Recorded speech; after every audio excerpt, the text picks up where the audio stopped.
you finished up undergrad, Mm-hmm. then you went to grad school, right? Exactly. Tell us about your grad school experience. So I was initially not even planning to go to grad school. I was planning to go straight into med school because I had taken the MCAT exam maybe at the end of my third year in biomed engineering. So I'd also got an awesome score on the MCAT. So I was thinking, but even then, so for some reason I didn't have my mind made up on going into pursuing a career in medicine.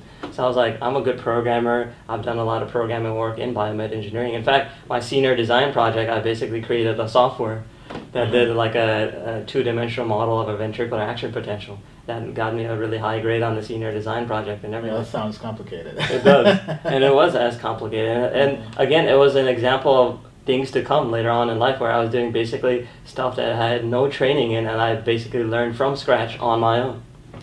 So I'll get into a little bit deeper on how to master things like that. But basically I did that. So that kind of like made the gears work in my mind thinking that, okay, programming is a good option too. I can do maybe a year of programming because I've done all of these courses in GW.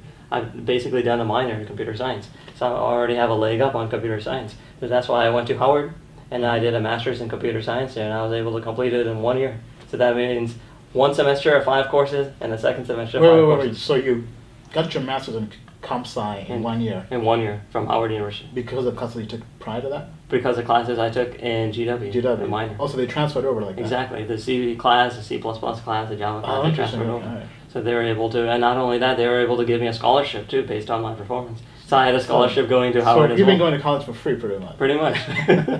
So I was able to go to Howard, complete that in 1 year, and then I did a master's thesis on a cybersecurity project.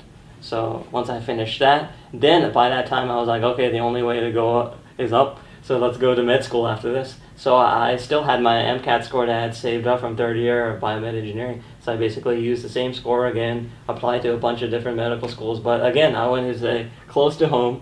So that's why I stayed around at Howard and did med school over there for 4 years. Was that free too? So they gave me some scholarship money, but they don't give you the whole shebang. The whole shebang. Yeah. So I had also had some, my parents helped me out as well too. Okay, So good. combination of scholarship money and my parents funding me as well. So did you have any student loans for medical school? No. After? No.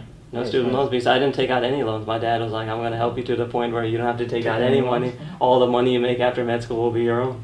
You don't have to use it to pay off any loans. So my parents are a big boost of support. Okay, nice. So that's why that was a plus of staying at home. If Right. I hadn't stayed at home, I'd be off in some other state. I don't know how my parents could have helped me in that Right. aspect.